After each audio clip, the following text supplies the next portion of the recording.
In this video, I'll show you how to change your Wi-Fi on Google Home. Step 1.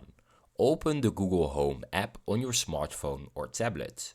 Ensure you are signed in with the same account linked to your Google Home device. Step 2. Tap on the Google Home device you want to update. In the device settings, find the Wi-Fi option under Network Settings. Step 3. Tap Forget this network to disconnect from the current Wi-Fi. Your Google Home will enter setup mode to reconnect to a new network. Step 4.